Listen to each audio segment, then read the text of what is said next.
Well, Hi, hi. hi guys. Thank you to our audience for joining us. Indrajit's been very kind to orchestrate himself and myself being invited to coffee with Karan. So that's thank you. Where's your coffee? Mine is right here. Where are the prizes?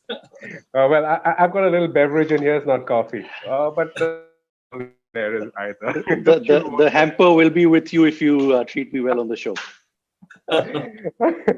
Noted, noted. So yeah, so guys, it's good to be together again. The last time we were together was at the Asia Pacific Summit in, I think, what was it, November or December, when three of us Early were in November. the same room. Early November, yeah. Karan, you were a wonderful host, and good stuff getting this together, Indrajit. Thanks so much. So we all kind of grew up together, and Indrajit, let me tell the audience a little bit about you. This guy, I tell you, was a superstar. He grew up in Bombay. You're right. He is. Sorry about that. So he'd show up in Bombay, as this junior golfer, better than I was, better looking than I was, and if that wasn't bad enough, the bugger hit it 20 yards past me. So I did kind of like him a lot as a junior. I must be really honest about it. But yeah, well, we're good friends, and it is what it is. And Karan, on the other hand, one of the most solid human beings I know from the golf space, has done a lot behind the scenes, is the backbone of the DLF Golf Academy and the operations. And it's just wonderful to be reacquainted with them. So good stuff, guys. So we'll start. I think both all three of us, we go back close to 35 years. So I think most of the audience are probably not that old also. But I'll start off with an interesting thing. Shivas, I don't know.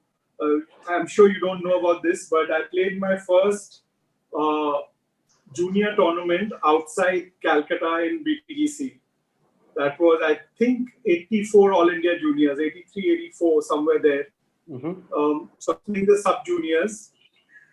And I was leading by, I think, 18 shots or 19 shots.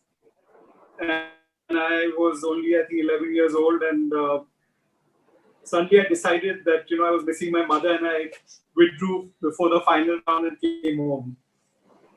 So that was my start with traveling, and that was my first junior tournament, which was in BPGC. So, if the older caddies all remember me from then.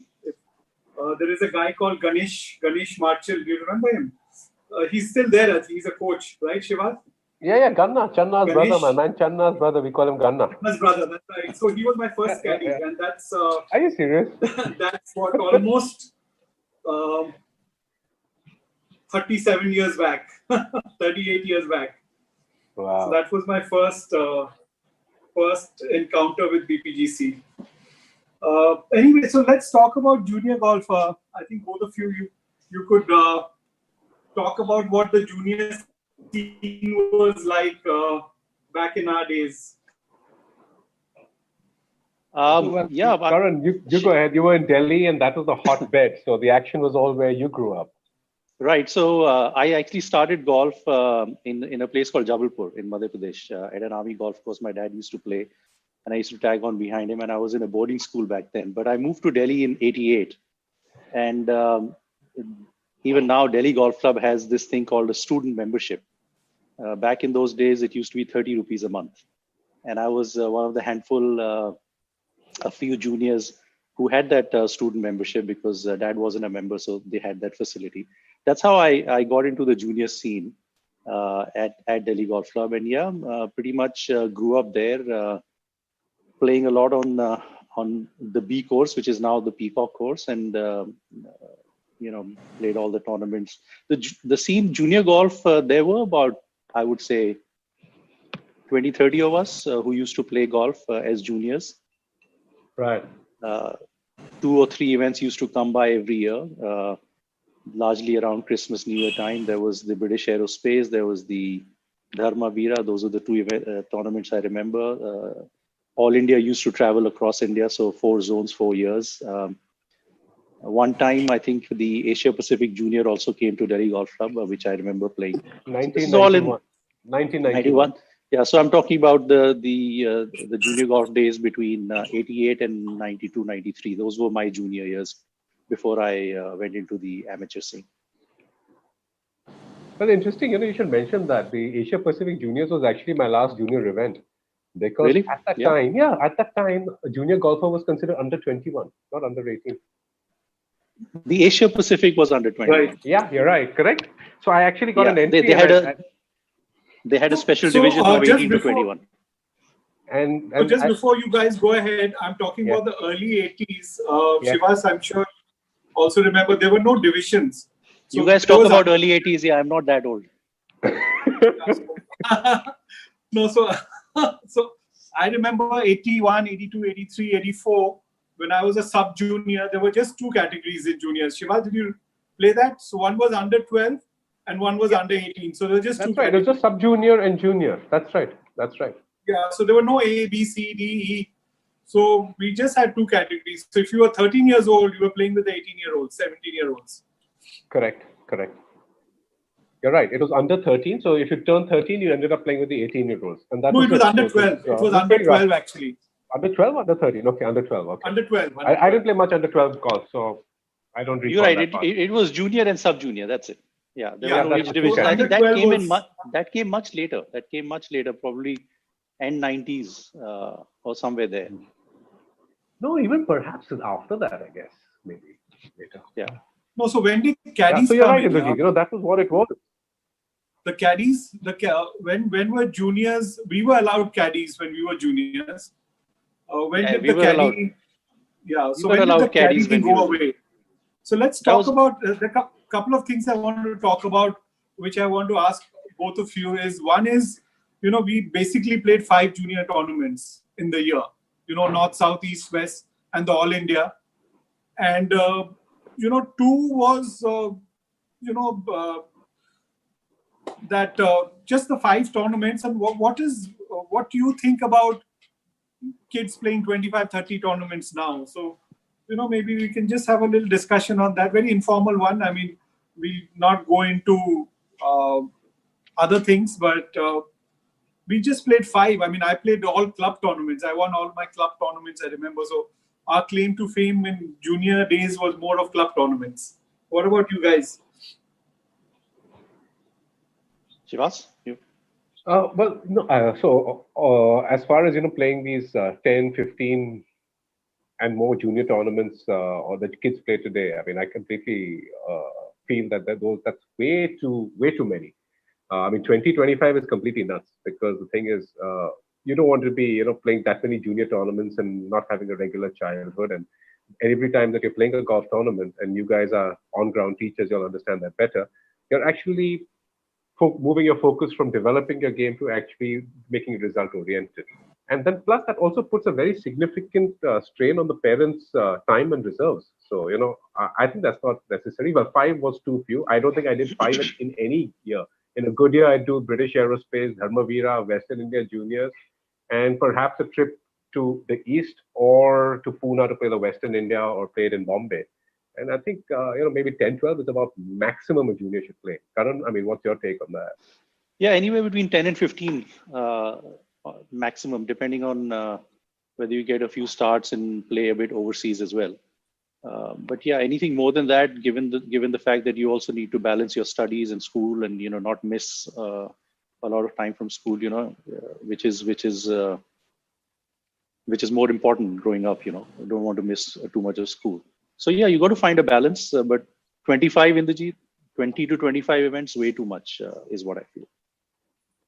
Yeah, because kids are like professional golfers. I mean, the kids, kids have a schedule which is crazy, and I think it kind of hampers the growth. The other thing that we are talking about junior golf, when we were kids, I remember, we were kids and we were like real kids. Today, you have kids who look like professional golfers, who behave like one, their body language, the way they, walk around. I mean, I find it like overgrown children, I mean, I don't think that, that's the way to grow up. I mean, a kid should be a kid. should go out there, enjoy himself.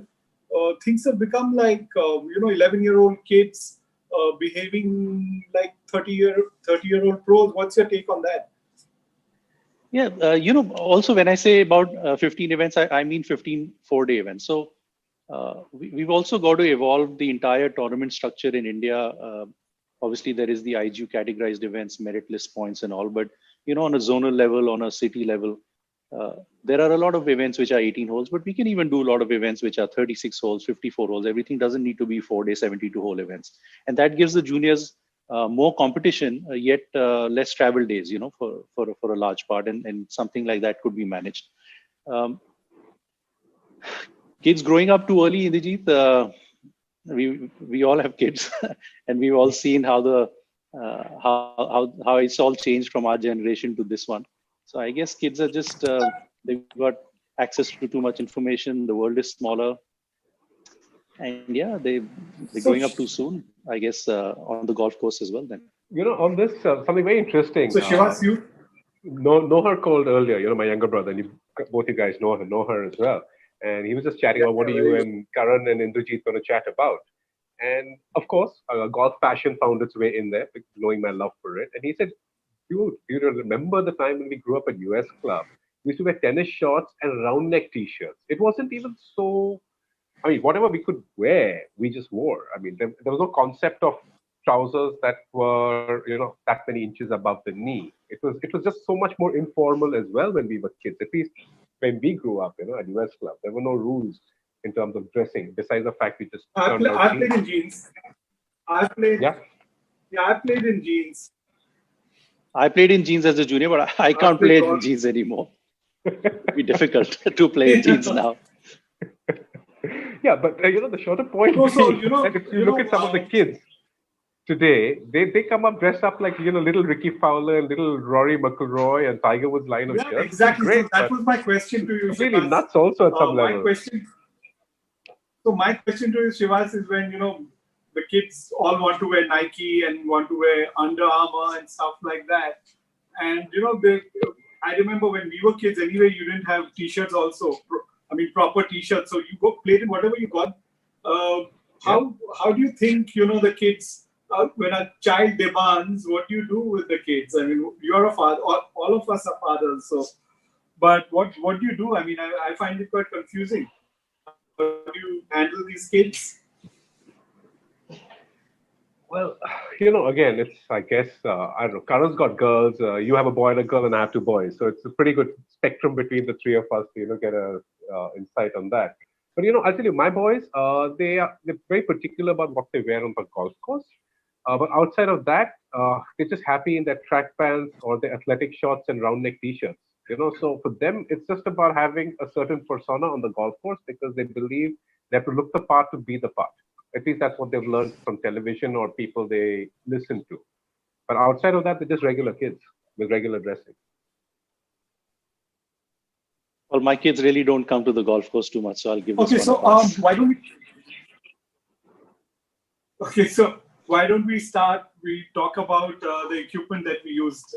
Very interesting. So I will come in last because I'll say how I started.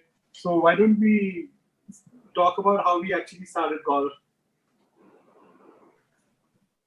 How I started golf, like I said earlier. Maybe you can start. Yeah, Dad used to play at the Army Golf Course in Jabalpur, and I used to come home from boarding for 2 months, summer and winter, 2 months each, and kind of got hooked onto the game, and I liked what the game was and everything. But I think it took more of I took more of an interest when I moved to Delhi from Dehradun, from my boarding school, when I got this student membership at Delhi Golf Club, and Monday to Friday, I used to be studying, but Saturday and Sunday, I used to be on the course from 6 a.m. to 6 p.m., sometimes playing 36 holes, practicing, doing whatever. So, all those weekends were spent on the golf course all the time. And then started playing tournaments, then, had a little bit of success as a junior golfer, got selected to the Indian team a couple of times. And, that kind of took my interest to a higher level, and at one point then I decided that I want to pursue a career with it. So that's my story. Shivas? So Well, what's your no? So Karan, before we go to Shivas, what was your first set like, or your first My clubs like? my first gloves were what were available in the army canteens those days. It was Slazenger Ambassador. I had a set of those. I had a set of those. So I know they were like small blades with the red persimmon woods, right? Yeah, very Yeah, difficult I to had a hit. set of those. I had a set of those. So they were like blades with top heavy. You know that muscle was on top. What Yep. about you, Shivas? well, mine was a very interesting story. Dad's a golfer, still is a golfer, and he took us along to the golf course.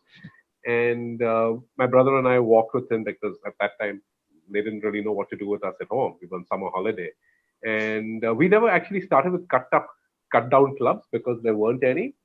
At that time, a set of irons comprised of 2 iron down to a sandwich, right? So from that, my dad pulled out a 4 iron and an 8 iron and gave one each to my brother and myself. And my chacha gave us one of his putters. And they went out to play around on golf. And my brother and I messed around using a 4 iron, an 8 iron, and one of their putters.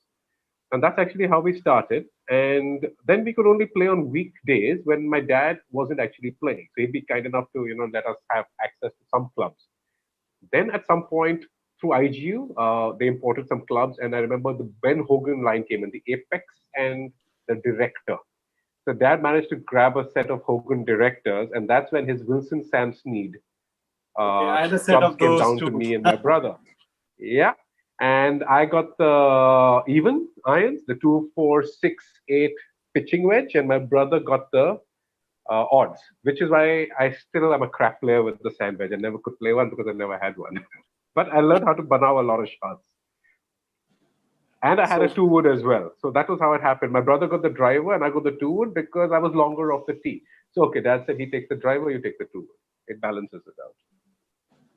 Indeed, what so were your clubs? What were your first clubs? my first club was a 2 iron, and that was a cut down hickory 2 iron, which I still have, and I played with that for quite, I think, couple of years, and then I got a 5 iron, and then I got a small wood, and I got a putter maybe when I was 9, 10 years old. So till then I didn't have a putter also. So I used to putt with my 2 iron. I used to chip with my 2 iron, and I don't remember the first set I had, but I went through all these IQ sets that you guys spoke about, and eventually I got myself a ping. But all the sets that I played with till I was about 14, 15 were second-hand sets bought from some member who was, who sold his set. So I didn't have really a new set except those IQ sets. And I started golf in a very funny way. My dad used to play, and I had a little bit of an asthma problem. So the doctor that I went and saw, he said that the best way for me to get out of that wheezing was to actually go out and spend a lot of time in greenery. And the best greenery my dad thought was take me out to the golf course, and that's when I started. And he used to play his 4 ball in Tolly and RCGC, and I used to have one club and I used to play behind him. And I used to always want, I always aspired to play with my dad. Unfortunately, he had his 4 ball, and then by the time I got a little better, I got so much better than him that I didn't want to play with him. So we actually never got down to playing with each other. So that's my story of playing golf. Yeah. So let's talk about a little bit about golf equipment, how it's evolved over time, because I think that's a very interesting subject which a lot of the youngsters don't know. Yeah, so Idijit, I want to tell you a little something that I remember so clearly.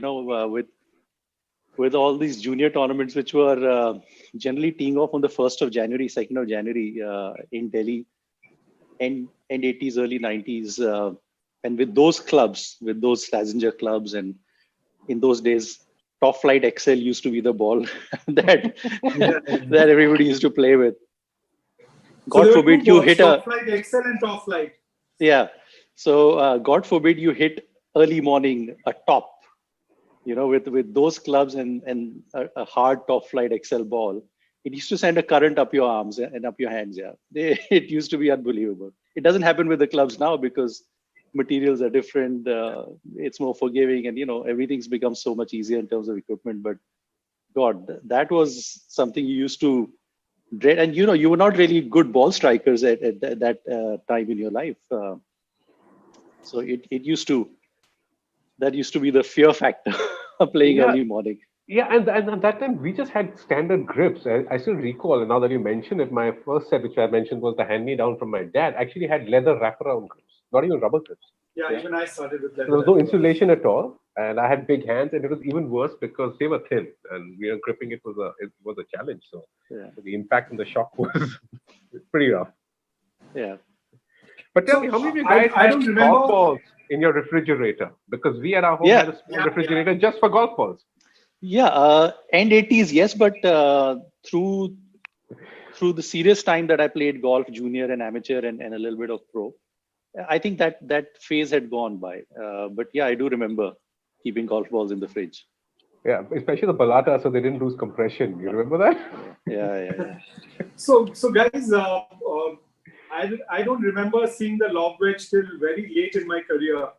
I think early 90s. When did the lob wedge really come in? Was it early 90s? Late 80s. I think mid. Yeah. I had this Ram Tom Watson 60 degree that I think I got in the late 80s on a trip to Hong Kong, but from the legendary Ahluwalia Ji's shop.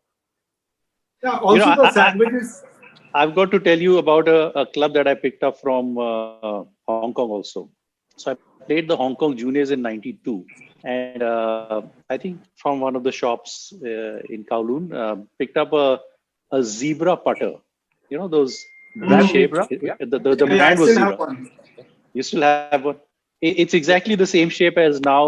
Last year, Odyssey came out with the Tuttle. Exactly the same. Yeah. You're right. You're right. It is. I played with that putter for the rest of my junior, amateur, pro days, and I used to be a really good putter back then.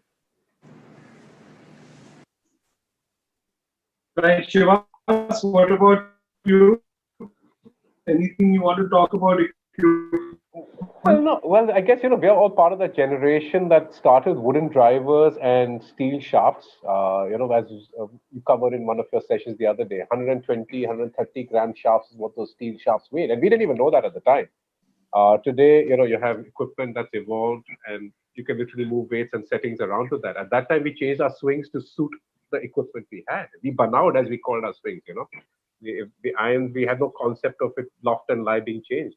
So, the thing is, I think that's something which personally, created a lot of skill in our generation, not to take anything away from the guys and the kids playing today. I mean, they're fantastic athletes. But we just had used our hands a lot more and our imagination a lot more. Plus, we never had any idea what our golf swings looked like. The first time I saw the recording of my golf swing was when Greg Alexander showed up in Delhi Golf Club for the Asian Games camp, I think 1988. I attended that camp. So, I had no idea what my golf swing looked like till then. Zero. Was that the first time you saw your golf swing as well, Karan? When Greg had that big video cassette and yes. That's the first time I got recorded on a camera, and that's the first camp I attended. Yeah, that Delhi Golf Club. And the thing is, personally for me, that was also something that was a bit difficult because I just realized that at the time, because that was the first time I got formal instruction, I was just a naturally good ball striker that just knew his way around the course. And then suddenly I was told that, my grip was too strong and my swing went in and I came back over the top. So who were your coaches? Who are the people you coached with, Shivas? I didn't actually have a coach. I had, you'll recall T. Nagaraj. I mean, God bless his soul. Yeah, very well. Yeah, very well. He was at US Club. Yeah. And he helped a lot. And then once I turned 14, 15, maybe 16, 17, that time Phil Pilling used to live in India, in Bombay. And Baba Phil, as we used to call him, used to take me around for a few rounds of golf. But the good thing I respected then, he knew my swing wasn't right. And he said, I wouldn't change a thing. You hit the ball great. Your ball flight determines really how good your swing is or not. And it's too late to change anything. You're good with what you do, stick with it. And so he taught a lot in terms of just mentoring or just teaching the finer things. But I never had a swing coach my entire life. Even today, I don't. It's my own version of it. Right. So, Karan, what about you? I had many people who helped me with building a swing or whatever I had those days. But nothing really that, when I started teaching golf in 90s, and then I started learning how to teach and learn the technique and everything, it actually showed me that whatever I learned in my junior days was not really how you teach a beginner, a junior growing up now. So I think that's something, if I look back, the information wasn't readily available. Correct information wasn't available. So we were all playing golf with feel and with whatever we could pick up tips from here and there, and some professionals, so you saw somebody who was playing well, or you read a little bit. Even magazines or television wasn't available. So we were kind of looking for information, and not all of it was correct. And that's something that kind of held back a lot of people to be better golfers at that time. Today, it's everything's different. Today, right from the time you pick up the club, you get a good teacher to teach you the basics, the fundamentals, and a technically correct swing. So, yeah, that was the instructional scene or a teaching scene back then. Right. So, I remember I started reading a golf book. I got that golf book, Golf My Way by Nicholas. You guys must have read it. And there was one Bible for all of us. Yeah. So that was my Bible, and I actually never had a coach myself. Never had a swing coach. So I learned the game totally self-taught. And then around 94, I think, 94, 95, me and Arjun Atwal, we decided that we were going to find a coach. So, Golf Digest used to have those top 100 coaches. Do you remember that list? They used to come in, I think they still do. Yeah. So we took that list out, and we based ourselves out of New York, and we went and saw about 7, 8 of them. And I think we both had the worst year the next year for ourselves. So that was pretty much the end of searching for coaches for us. So that was just one period where I was looking for a coach. Though I went and worked with a sports psychologist and a fitness trainer in America, but I think coaching.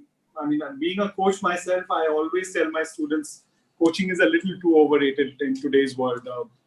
I think we learned that's something that I think both of you will agree is that that I think we get when we go to a junior tournament, we are only looking at uska coach kaun hai, uska coach kaun hai. So it's almost like a competition between coaches. Parents are so hung up with coaches. I don't know why, because when we were kids, we never even saw one.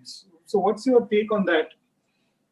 I know it's not good for my business. No, but it's important to get coached the right way, and especially when the coaching talent and the correct information is available. Why do you want to go through hit and trial and experimentation when you can get onto somebody who knows how to teach the game and get your basics and everything right? And then if you're pursuing golf at an elite level, so every level of junior or amateur growing up in their golfing careers needs help in terms of golf coaching and technical help from time to time. So I would say it's a good thing to have a good coach who has a pair of expert eyes over you.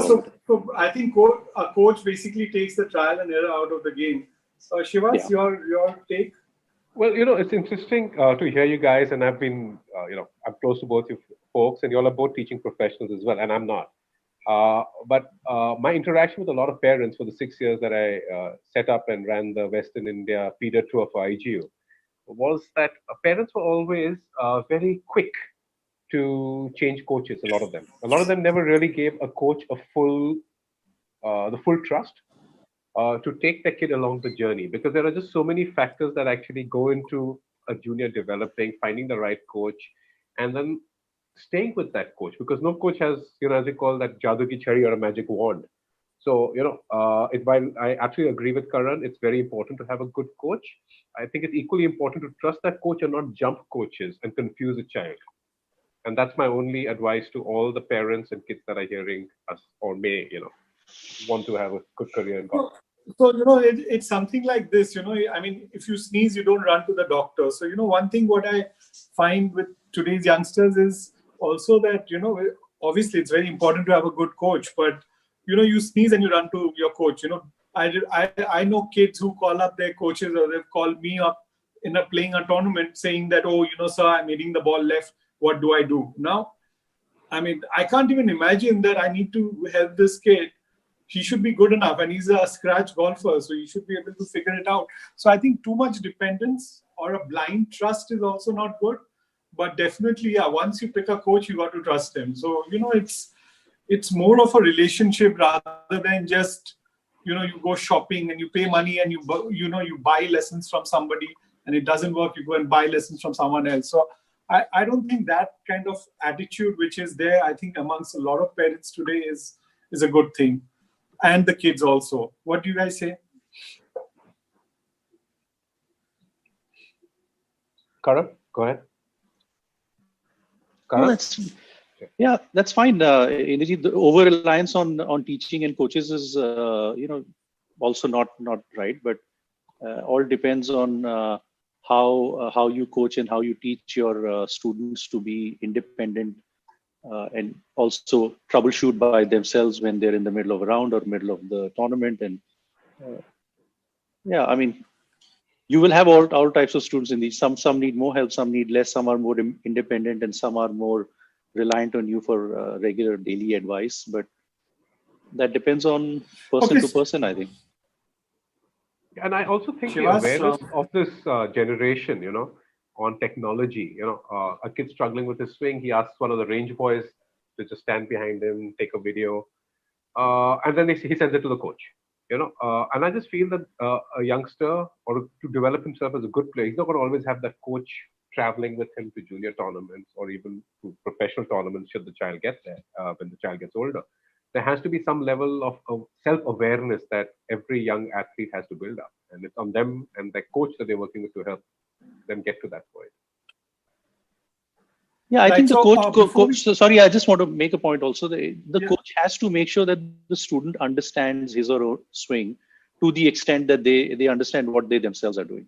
Obviously, absolutely. So that like a coach needs to know everything, but a student needs to know everything about their own swing. So that's also a process. I mean, if you look at if you ask a lot of tour players today, they see their coaches every 2 months or 3 months. They don't see them every day. They don't, unless there's a specific clink in the swing or they, going through some changes. But so Indrajit, I mean, over time, you've got to equip your students with enough information that they themselves know how they're swinging, what they're doing, and be in touch with you as and when they really need the help. Okay, so there are some questions. I'm going to read them out. So I'll take the question myself. So there are a few questions. Let's answer a few questions from people who are watching, and then we will move forward. So there's a question which is an interesting one. With so many junior tours now, other than IGU, how does one choose? So basically, I think I'll just rephrase the question. What are the tournaments? How do children choose tournaments? What is your take on that? The first thing that they need to do, Indrajit, is understand what level of golf they're playing at that moment, and they need to enroll and enter tournaments that pretty much justify their handicap division, their level of play. That is the first criteria. Second is obviously try to choose, obviously play the IG tournaments because you want to get on the merit list and you want to have a national ranking, but then choose events which are close to you, accessible, and you don't have to really travel out of city and miss school and all. So those are the two criteria that come to mind that how you should choose and enter into a tournament. Okay, Shivas. Yeah, I think Karan's pretty much covered it because that is the logical and honest view, because the first year, most parents are very enthusiastic and they travel father, mother. There's a shopping list if you travel to Singapore and Hong Kong as well. And then by the second year, you realize that this is just the tip of the iceberg. This is the way it's going to be for the next half a dozen to 1 dozen years and so on. So you have to be realistic about where your child is at, and also pick events that fit in with your budget and your child's school requirements in terms of their exams and Yeah, holidays. so I mean, I'm also not a big fan of kids going on and playing every single tournament they can play, So I always tell kids that, you should play the official tournaments, which is the IGU Tour. So once you're 11, 12 years old, I think, the IGU events is what you want to play. And that's where you make the Indian team or whatever, teams that go from India. That's the official team. So I personally feel, you play your IGU tournaments and then you pick the others according to convenience. So, okay, guys, there's one more question, which we will not spend too much time on, maybe just one sentence each from both of you, is how do we produce more champions in India? So I don't want to get into a very heavy chat. So let's just because two people have asked this question. So maybe just a couple of lines from both of you before there is a question for Shivas. I'll go to that. How do you produce more champions? So I think if you look at what's happened in the last 10 years, there are plenty of good junior programs that have established themselves in many cities and many clubs in India. And I think what you see today is you're starting to see results of those junior programs and those commitments that have been made by the clubs or by the coaches or these programs. So I think as long as we continue on the path that we are on right now, we should see in time to come plenty more juniors who are well groomed and ready to take on international competition. So I think we've got to stay on course and we're going to be okay. What about you, Shivas? Yeah, well, to add to what Karan says, he's absolutely right. The same question used to be asked back in the 80s and 90s by Western India particularly, wasn't for producing better players. Well, the answer was very simple. We didn't have enough tournaments for the kids to play at, and they never got out of their own home club to play. So, back in 2008, things started changing. We started what is called the Mumbai Junior Golf League. In fact, I'm wearing a shirt from that. It's something that's very close to my heart. And that led to the feeder tour, which actually started in 2012. And now if you actually look at some of the young pros, they're from Western India and they're doing well. We produced 3 number ones on the IGU Junior and men's order of merit. And they're all, from the Western India, whether Gujarat or Maharashtra. But yeah, the answer is you just have to give them more opportunities. They're doing really well. If you go down to the All India to see how the kids are playing, and they're all kids because unlike our time, the older guys either stop playing or they just have turned pro some years before that. They're all athletes. They are all there, one step away from turning pro on the PGTI. There's a system. They're following a structure. So I think India is doing well, and we will have a bunch of guys doing well. Things have changed, as Karan said, in the last 10 years. Okay, so Shivas, there's a question for you.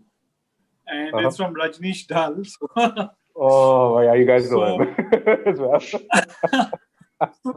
So the question goes, you have to earn the right to dress flashy. It took you 20 years to get there, no? So tell us about your pants, Shivas. Everyone wants to know. I think there's... Okay, so... Well, it's of course, something that I thoroughly enjoyed. You and Karan went on to turn professional golfers. I was always the class clown, and that's probably the reason I never turned pro. I've always enjoyed myself on the golf course. I've always believed that's an area you can really express yourself. So it started with pinks and reds from my junior golf days, going to the local shop at Kolaba and getting the Darzi to stitch it up. Enjoyed it. I just found that it was just a wonderful way to express myself. And that's not how I dress at work, mind you. So when I do wear my loudmouth trousers, as I have gotten accustomed to them, I am a John Daly fan as well, and I discovered that brand in 2010. Yeah, I enjoy it. But yeah, when I play tournament golf, even if it's a club tournament, I wear my blues and whites. I don't go down that route. That's just for my weekend fun games.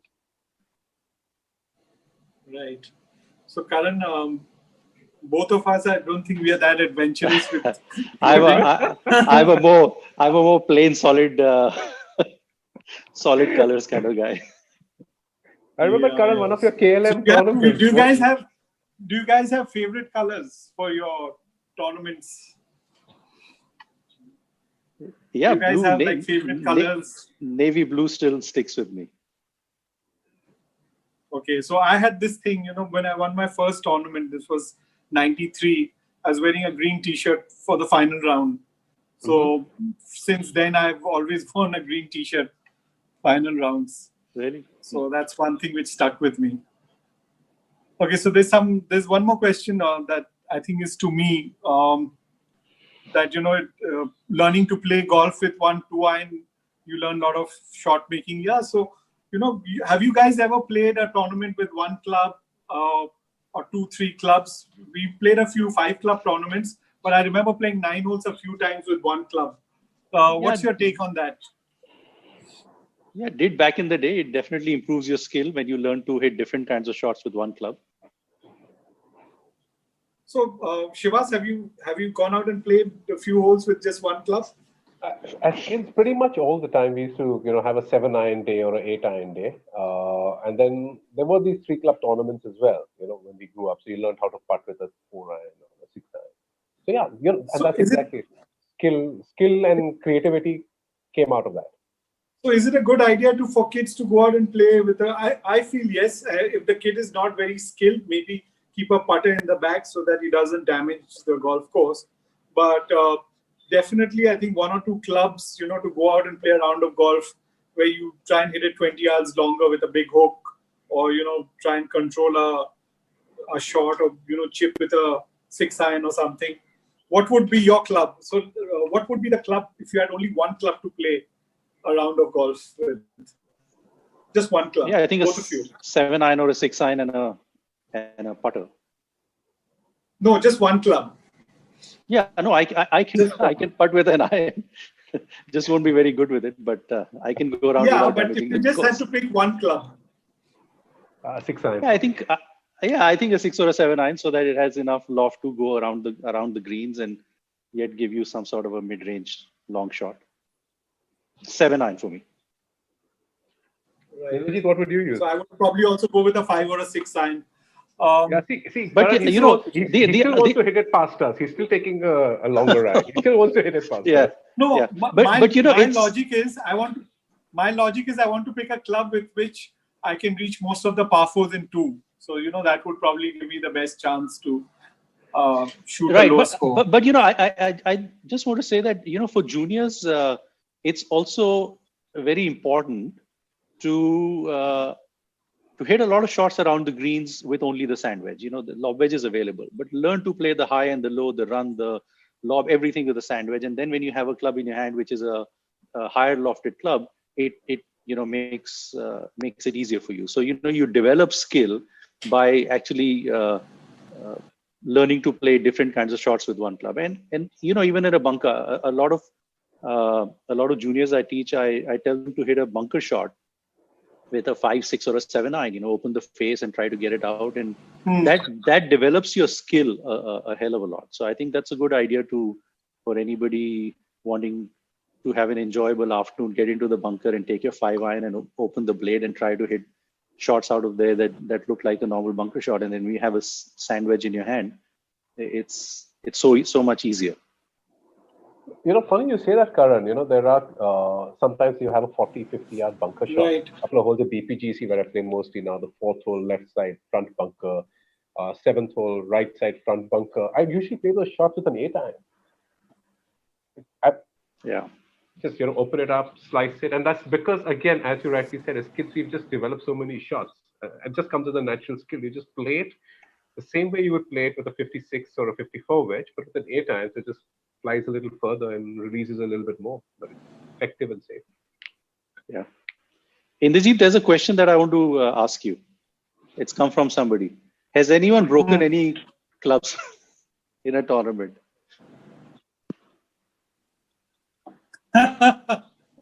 Okay, just tell Anitya I'll talk to him later.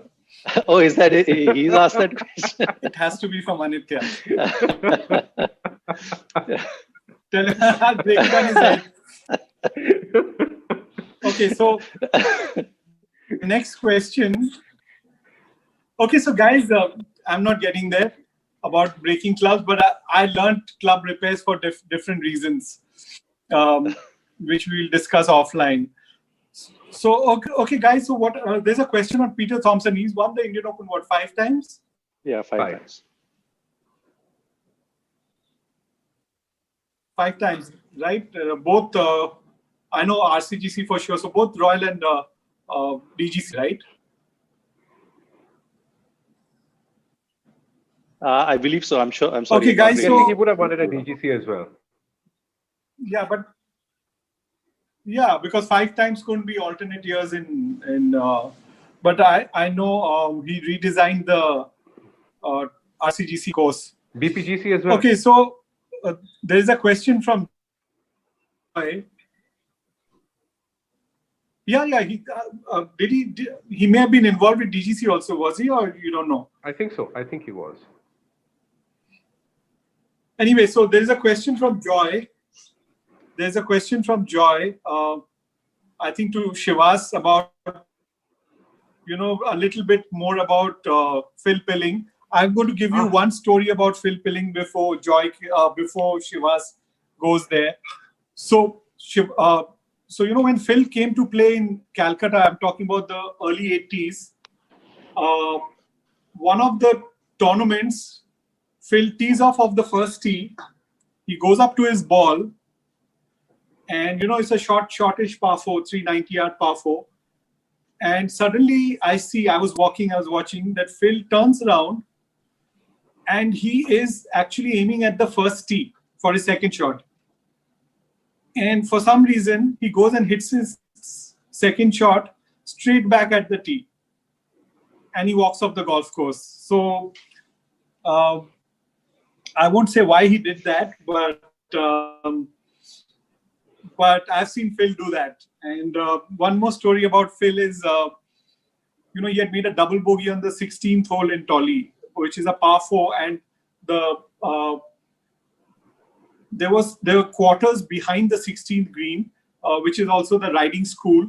So a lot of the pros used to stay, in those quarters during the tournaments in Tolley. And because Phil made a double, early in the morning on his way to the clubhouse, he had to kind of go past the green. He actually relieved himself inside the hole before he went back. So this is something that not many people know, but Phil was crazy. So Shivas, over to you about Phil. Yeah, well, so the thing is, Phil did, spend a lot of time in Bombay, and I was very fortunate to, get to play with him at least once a week when he was in the city, along with Nagaraj, and there was Digraj Singh, Sarafpal Singh, Riyad Faizi, Lalit Shah.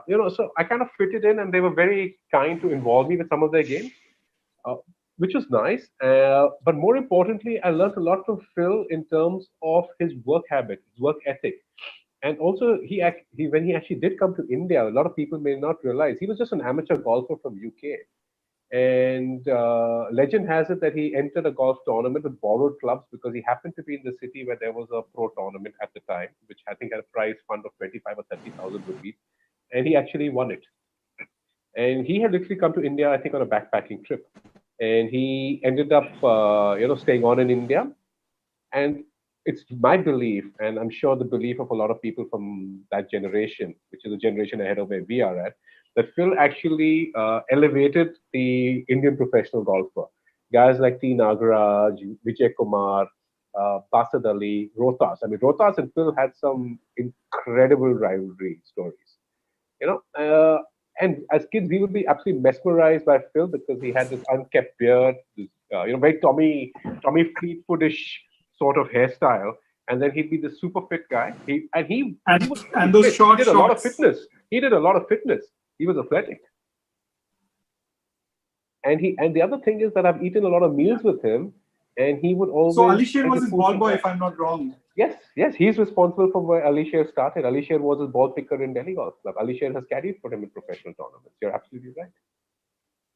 And then in the later years, Ali Sher's younger brother, caddied for I Phil. remember that. Yeah. So yeah, Phil, someone that I think is one of the unsung heroes or pillars of Indian golf, in my opinion, in my humble opinion. I saw Phil play just once here. So he was finishing his career when I just started getting onto the junior scene. So I unfortunately didn't have enough interaction or even didn't really see him. I just saw him play once. So, and fundamentally a very, very nice man. Of course, he was eccentric, but okay. So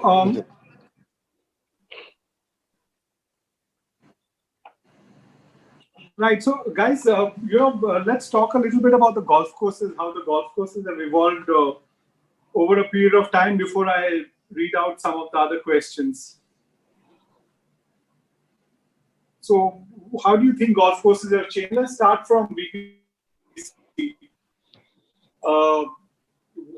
Data, but you think the courses become easier? What has changed in BPGC? Well, see, the thing is, certainly the guys who played the older greens missed them. I mean, the old greens had a lot more bite. And when I say that, it certainly made you a far superior iron player because pretty much most of the greens had false fronts, and you both know that. That also meant that you had some fairly penal pin positions. So you had to make sure you were at the right level or below the flag, and your distance control was absolutely spot on. So yeah, I think the greens have become a lot easier. The course per se is also a lot softer today than it was back in the day, because the courses have kind of just become a lot greener and a lot softer. So when someone says, with the wooden clubs and the balata ball, I could still hit it 285, which is a fact. The reality is that back in the day, the ball did roll a whole lot more than it does today. So yes, equipment has made the changes to a lot of the golf courses, including the roughs having come in. Earlier, a lot of the courses didn't have that much rough because it wasn't really required. And now, of course, the protection is from guys who hit it past 300 to build the roughs up. I mean, that's something which Indrajit and, Karan, you guys would also agree with. The whole setup of courses visually as well as television has changed a whole lot. Karan, what's your take on the golf courses then and now? Let's talk about the courses that have evolved. Could be any of them. If you're talking about, let's say, BPGC itself, I played a fair bit of golf in BPGC in the 90s. It was a tough layout. Also, given the fact that the greens had a lot more contour and what I remember. But I played BPGC last year after a gap of almost 20 years. I found it much easier. One, because the greens were softer and the fairways were softer. It's all been redone. But two, also because I would, let's say, the hole number one, I remember when I used to play in the 90s, I used to hit a driver, a 5-wood, and maybe a wedge on. I was hitting a driver in 7-iron on the green on the first hole. So the ball's flying a whole lot more. The clubs are much more forgiving. So, golf courses have had to also evolve. I mean, all the new courses and everything in terms of designing setup of golf courses is to cater for the length the length the ball is flying now. What about the crab grass? How tough was it chipping? The only time I've ever double touched the chip was at BPGC. Yeah, the crabgrass was tough to chip from also. Yeah. Shivas, you remember that? I mean, you miss it. Yeah, let me tell you guys a fun story about that. So, Standard Chartered Bank had brought Nick Faldo down to BPGC, and our good friend Bikram Singh at the time asked me, "Hey Shivas, would you caddy for Nick? He wants someone who knows his way around the course." And sure, that was one part of it, and I was obviously overjoyed to have the gig. But more importantly, after we played a couple of holes, Faldo just whispers into my ear, "Just make sure you don't allow me to chip. Even if anyone asks for a lesson on how to chip from crabgrass, just pick up the golf ball and walk away." Okay, so I'll give you an example of RCGC. When we grew up playing golf at RCGC barely had rough, but it had, as you know, it had a lot of trees. And around the greens were narrow, like the 6th hole, the 7th hole. They were narrow, small, and bare around the green. So you missed a green, you could, bounce off a green, go 20 yards off the green. And once you're off the green, you could play your entire bag. You could chip with a driver, with a 3-wood, with a 3-iron, with a 5-iron, with a 9-iron, bump it up, with a lob wedge or sand wedge. So, you could hit any kind of golf shot. And same thing when you miss the fairways. When you missed a fairway, you would hit a low slice or a low hook or a high cut over the trees. And, today, I'm not criticizing the golf course, but the golf course is like a stadium golf course where you miss a green and you got your lob wedge out. You miss a fairway and you know that you're going to, try to hack it out and get it near the green. So the entire shot making skills, I think, is completely gone. And what do you guys have to say about that? That's modern day course design, Indrajit. I think what you're talking about always existed in the US, but not too much in India. The links courses are still links courses are still different. Yes, definitely. But that's what the courses are now. I mean, all resort courses, all new modern day design. I don't think that, and the conditions, everybody wants good lies and good grass and everything. So what you're talking about is also to do with the conditions that prevailed on Indian courses at that time. No, and worldwide, I think, with the fairways getting tougher, I think that basically started the end of great shot makers like, Sevi and all, because, Sevi shot 65, hitting 4 fairways. And with the modern courses towards the end of his career, I don't think he could do that anymore, because you hit 4 fairways, you go out and shoot a 72 or 74 if you're a top player. So I think little bit, to me, I think we need to kind of have a little bit of shot making skills back into the golf courses. Okay, so a couple more questions before we go on to something else. Okay, there is a question. What was the first brand of your metal wood? Mine was a TaylorMade. I remember that. TaylorMade was the first metal wood. What were yours? TaylorMade, original one. I think that's what we all got. Yeah, the original one. That's right, 12 degrees. Yeah, 12 degrees. I think I hit the TaylorMade original one as probably the first one that I ever hit. But I think the one that I owned first was a Big Bertha. Okay. The S2H2 version of it. Before the S2H2 was the irons at that time. And there was even before the Warbird, there used to be just a Big Bertha even before the Warbird. Correct. Okay, so there's one more question. What was your worst round to all? I guess for Karan, in your worst pro tournament round. I've had so many that it'll be difficult to pick one. Okay, so that's a very bad question. I'm not going there myself either. So Shivas, let me answer that one. And I'll take. Someone's got to take this one on the chin for the team, right? So I played my first IGU event as a 16-year-old, going up to Pune to play the Maharashtra Open in the train, the Deccan Express, with all the other wonderful players that I named I used to play with. And I shot a 96 and a 98. And they still allowed me to play on day 3 because they didn't have enough guys playing. And yes, at that time, Pune Club was all browns. So, that's going back to about what Karan was talking about, how far golf course design has come. Yeah, I played my first 72-hole tournament on browns.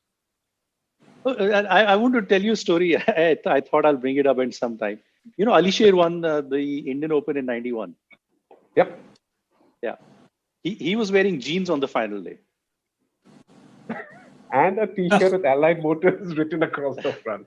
Yeah, I guess there were no tour rules also, and then in '93 he won it again. I remember I played the '93 Indian Open as an amateur. I did a Monday qualifier, and the amateurs didn't have to make a cut. So I was playing the final round because pros had a cut, but amateurs didn't have a cut. I played the 18 holes because I was the first group off, and I walked 18 holes with Alisher after that, which he won. Indrajit, is that the same Indian Open that you were leading also after 36 holes? 93? No. After 18 holes, I think I was second or third. That was 91, no? That was 91. 91, 91. Oh, 91. Okay, it was a Delhi Golf Club. Okay, I recall and that. then and then the second round, I was teeing off the 10th, and I was so nervous that I made a triple on the 10th. And though I made the cut, but I finished quite badly, and Alisher went on to win.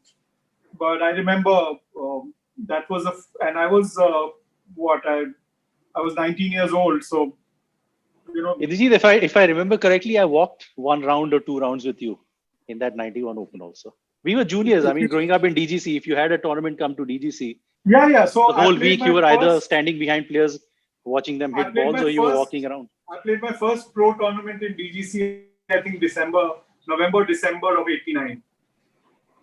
That was my first pro tournament there. Okay, so funny you mentioned that. My first pro tournament, although I wasn't a pro, but back then, if you had a handicap of 4 or below as an amateur, you could still get an entry to a pro tournament because there was never a full field. It was the DCM Open in Delhi Golf Club as well. Yeah. Okay, so there's one question. Again, we won't go too much into detail, but I'll just reframe the question: is the coach a little more like a mentor, or someone who kind of makes plans for you? And so it's like a guru. He's actually mentioned it's like a relationship between Krishna and Arjun. So what is your take on a relationship of a coach and a player? This will be interesting questions. I don't want to go too much into it because it gets a little heavy. But just a little take off from both of you, then I'll give you my take. I think, Indrajit, what happens is when you teach somebody, initially you start as a golf coach, as just a trainer. But as you develop a relationship, and if you teach somebody for a long time, then that just being a coach then turns to mentorship and to being a golfing companion for a long time to come. So it just it's a progressive relationship. I mean, it progresses. Sorry, it progresses. The relationship progresses as you go along and teach somebody for a long time. Right. What about you?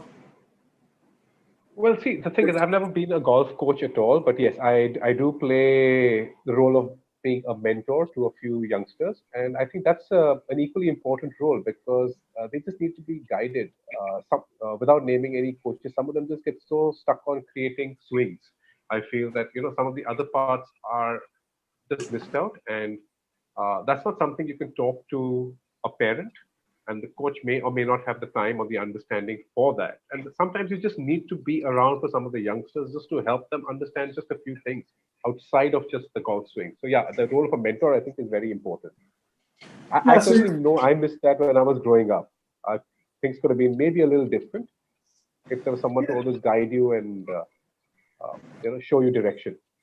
Yeah, so same thing for me. I feel, if I wouldn't go to a coach. I never went to one, but I wouldn't go to a coach if I don't trust him and if I don't feel that he trusts me. So the relationship has to be, a lot of trust and confidence in each other. Because if a coach is guiding me, I need to trust him, and I should also feel that the coach should have trust in me or belief in me. If my coach thinks that I'm not good enough, and I'm actually not worth his time, or he's just giving me a lesson for that money, I don't think I want to go to that guy. So, that's my take. So it's a bit more like a guru kind of a relationship, guru and a chela, instead of like, just a commercial coaching relationship. But that Indrajit develops over time. The trust cannot be built over a lesson or 2 or 5. Of course, yeah. No, I'm talking about the good players, and I'm not talking about someone who's just coming to you for a lesson. Right. But someone, who's coming to you. Okay, so this is a very interesting question. Should there not be a broader curriculum for coaching to bring uniformity and ensure that there's a structure that covers all important areas of coaching? So basically, having like a system for coaching. So it's a question from somebody on that. So Indrajit, back in when I started teaching golf in 97, 98, and for the first 8-9 years, one had to just travel and spend time with different coaches to learn about teaching. But you recall, you and I were on that initial team where when we started the National Golf Academy of India with the help of the Indian Golf Union and the PGAs of Europe and the RNA back then. That was done to basically standardize teaching systems in India for teachers. And in the last 16 years, the NGA has come a long way. We've got now over 500 teachers who are certified through our various systems. There is a standard education for teachers first before they step into the real world and start teaching students. So it has come a long way. It has standardized over time to a great extent. Of course, there's a lot more to be done, and we are involved in doing that. But I think there is a system now. There is a system which is working well, can continuously improve, and we are trying to do that. Shivas? No, I think this is really a question for you and Karan, because you all are teachers, and exactly as Karan said, the effort. You folks are amongst the founding members of the NGAI, and I know firsthand about the effort you all make to get it off the ground, to get it credible in the early years. And today, the fact that I would say we have 500 teaching NGAI certified professionals who follow the same pattern and a similar methodology. I think it speaks volumes for how far the industry has come over the last decade. So good job, guys. Yeah, and the fact that Anirban is going to Vijay and Shubhankar is going to Jesse, and Viraj has come from me, and then now Tarun.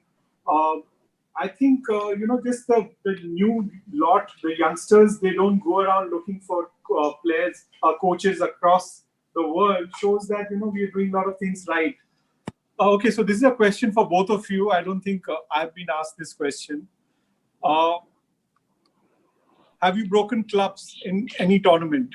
This is for you guys only, not for me. I already asked this question to you, Indrajit. I've never broken a club in my life. I couldn't afford to. So. Well, I haven't by design broken. No, I haven't by design broken a club. But of course, when you're playing around a golf, you're going to have shafts snapping off or heads, driver head cracking. I never did that. Ever. I haven't had.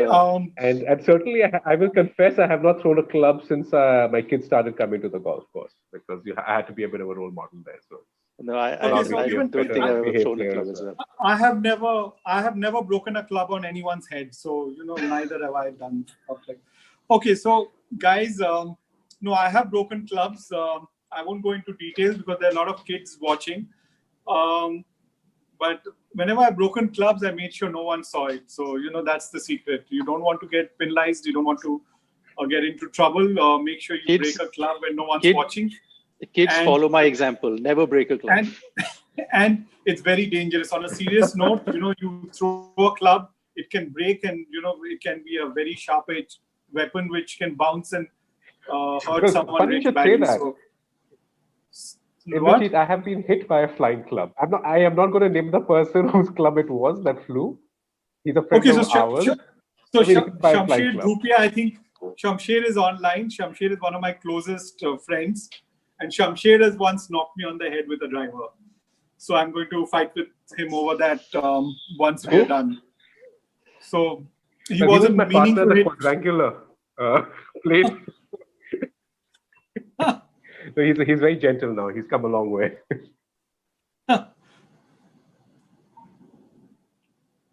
Which is a popular wedge now? There's somebody from Randy Brar asking, which wedge is popular now? Which is a popular wedge?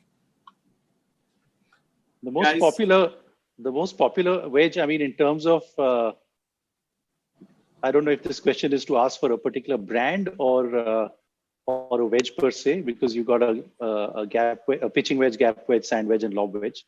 I guess a brand. I guess the top 2-3 brands are most popular, right? I mean, whether it's a Cleveland or a Callaway or a Titleist, right? These are the 3 main brands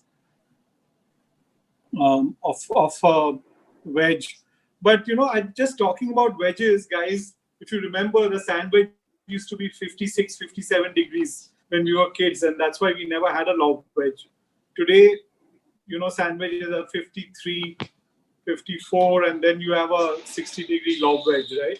So, what is your take? This is a question I'm asking you guys. What is your take? Do you guys prefer a 3-wedge bag or a 4-wedge bag? I play with 4 wedges because loft on my pitching wedge is about 42 degrees. So then I have a 48, a 56, and a 60.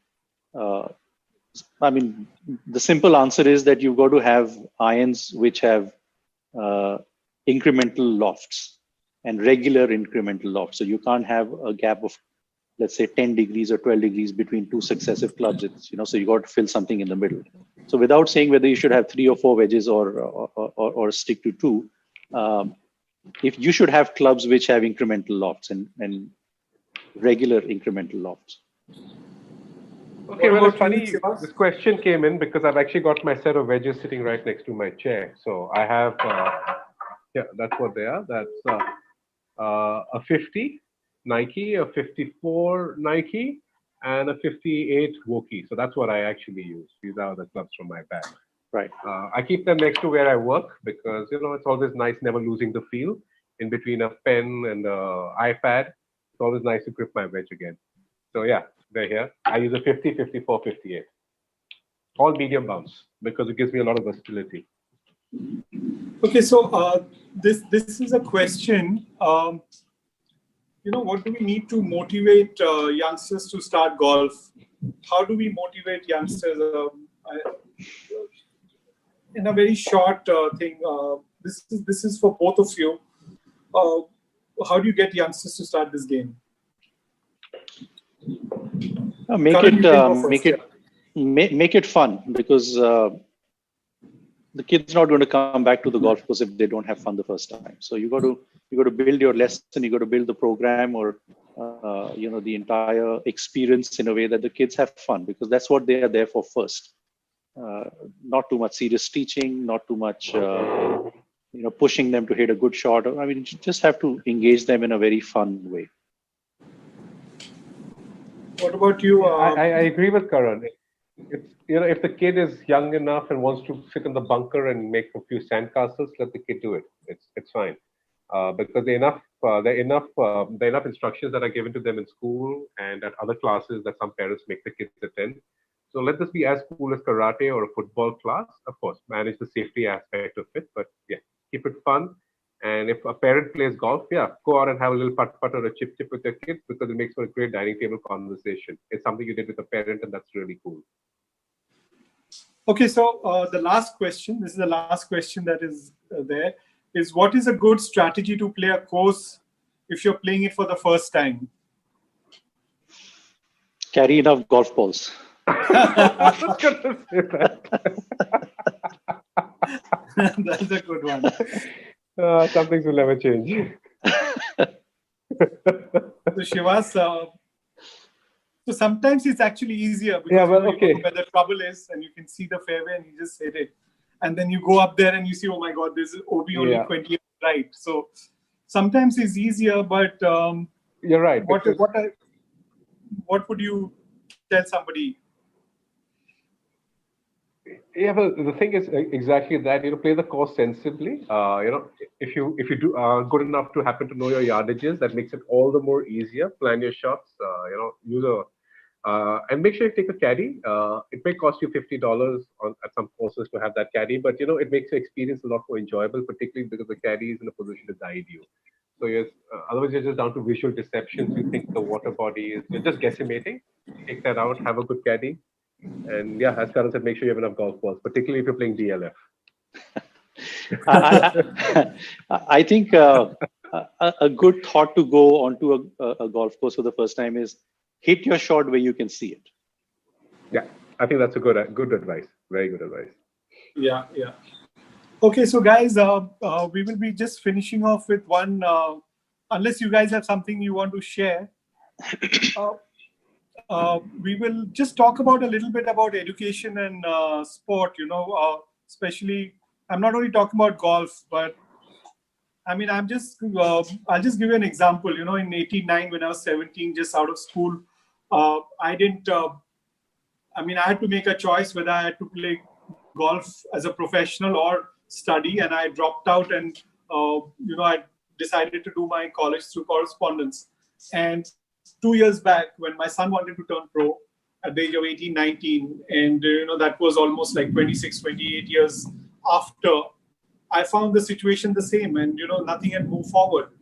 So, we actually launched this CFL program where, we give a golfer or a tennis player or a cricketer or a footballer to actually finish his studies while focusing on the sport. But tell us, education and sport, there's a terrible combination in India because we don't produce Olympic champions, we don't produce athletes, because, people have to make a choice.